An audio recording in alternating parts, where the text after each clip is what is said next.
నమస్తే, నేను Roja. Welcome to special drive. వివాదాస్పద అలహాబాద్ హైకోర్టు జడ్జి తొలగింపు తీర్మానం అంతిమంగా రాజ్యసభ చైర్మన్ ఉపరాష్ట్రపతి జగదీప్ ధన్ఖడ్ రాజీనామాకు కారణమైందా అంటే ఢిల్లీ నుంచి అందుతున్న సమాచారం అవునని అంటోంది. ఉపరాష్ట్రపతి రాజీనామాకు కేంద్రం నుండి వచ్చిన ఫోన్ కాల్ ఘర్షణకు కారణమైందని తెలుస్తోంది. రాజీనామా తప్ప మరో గత్యంతరం లేని పరిస్థితుల్లో ఉపరాష్ట్రపతి పదవికి రాజీనామా చేసినట్టు తెలుస్తోంది. ఆరోగ్య కారణాలతో ఉపరాష్ట్రపతి పదవికి రాజీనామా చేయడానికి కారణం అవిశ్వాస తీర్మానం అవమానం నుండి ఆయనను కాపాడటానికే నన్న ప్రభుత్వ వర్గాలు చెప్తున్నా ఇంకా ఏదో ఉంది అన్న అభిప్రాయం మాత్రం వ్యక్తమవుతోంది.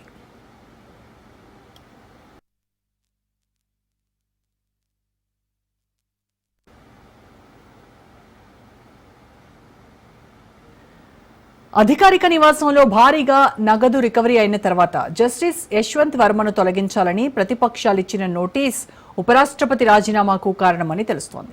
వర్షాకాల సమావేశాలు ప్రారంభమైనప్పుడు ప్రతిపక్ష ఎంపీలు ఉపరాష్ట్రపతికి నోటీసు అందించారు. చైర్మన్ ధన్ఖడ్ నోటీసును ఆమోదించి తీర్మానం చర్చించడానికి అవసరమైన చర్యలు తీసుకోవాలని సభ సెక్రటరీ జనరల్ను కోరారు.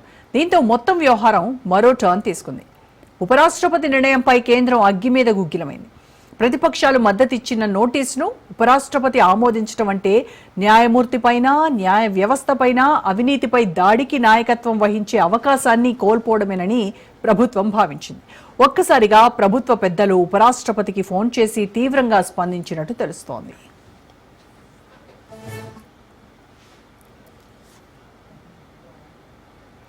అయితే కేంద్రం వాదనకు భిన్నంగా ఉపరాష్ట్రపతి పదునైన వ్యాఖ్యలతో స్పందించారని సమాచారం.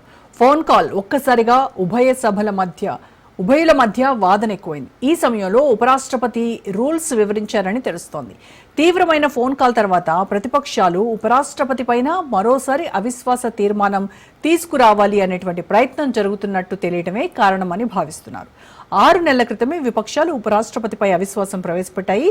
ఇలాంటి పరిస్థితి మరోసారి ఉత్పన్నం కాకుండా ఉండకూడదనే తను రాజీనామా చేయాలని ధన్ఖడ్ నిర్ణయించుకున్నట్టు తెలుస్తోంది. రాత్రి 9:25 ఉపరాష్ట్రపతి అధికారిక ఎక్స్ హ్యాండిల్ ద్వారా రాష్ట్రపతి ద్రౌపది ముర్ముకు రాజీనామా లేఖను ఆయన షేర్ చేశారు. ఆరోగ్యపరమైన సమస్యలతో వైద్యుల సలహాలను పాటించడానికి రాజ్యాంగంలోని ఆర్టికల్ 67A ప్రకారం ఉపరాష్ట్రపతి పదవికి రాజీనామా చేస్తున్నానన్నారు.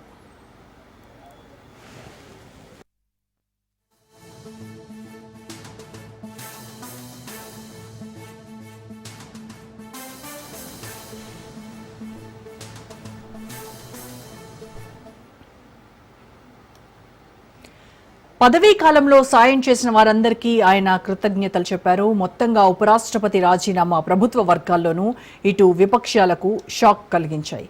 ఆరోగ్య కారణాల వల్ల కూడా ఉపరాష్ట్రపతి వీడ్కోలు కాకుండా ఉండొచ్చనే చర్చ సాగుతోంది. కాంగ్రెస్ సీనియర్ నాయకులు ఈ పరిణామం చెప్పలేని రహస్యం ఏదో ఉందని అంటున్నారు. సాయంత్రం 4:30 జరిగిన బీఏసీ సమావేశానికి కేంద్ర మంత్రులు జేపీ నడ్డా, కిరణ్ రిజిజు లేకపోవడంపై ప్రతిపక్ష నాయకులు తీవ్ర ఆగ్రహం వ్యక్తం చేశారు. మొత్తం పరిణామాలు ఉపరాష్ట్రపతిని బాధపెట్టి ఉండొచ్చని వారన్నారు. ప్రతిపక్ష నాయకుడు మల్లికార్జున్ ఖర్గే ప్రసంగిస్తున్నప్పుడు సమయంలో సభానాయకుడు నడ్డా వ్యాఖ్యలు కూడా చైర్ను అగౌరవపరిచాయని, ఇది కూడా ధన్ఖడ్ కలతకు కారణమై ఉంటుందన్న అభిప్రాయం ఉంది. అయితే తమకు వేరే కార్యక్రమం ఉండటం వల్ల బీఏసీ సమావేశానికి రాలేకపోయామని, ముందుగానే సమాచారం కూడా ఇచ్చామని తాజాగా నడ్డా అన్నారు. చైర్ను అవమానించారన్న విషయంపై కూడా ఆయన క్లారిటీ ఇచ్చారు. తాను విపక్ష నేత మల్లికార్జున ఖర్గే గురించి మాట్లాడితే దాన్ని చైర్కు ఎలా ఆపాదిస్తారని ఆయన ప్రశ్నించారు. ఉపరాష్ట్రపతి రాజీనామా, కాంగ్రెస్ చీఫ్ మల్లికార్జున ఖర్గే ఆసక్తికర కామెంట్స్ చేశారు. దీనిపై ఉపరాష్ట్రపతి లేదా ప్రభుత్వానికి మాత్రమే సమాచారం ఉంటుంది అన్నారు.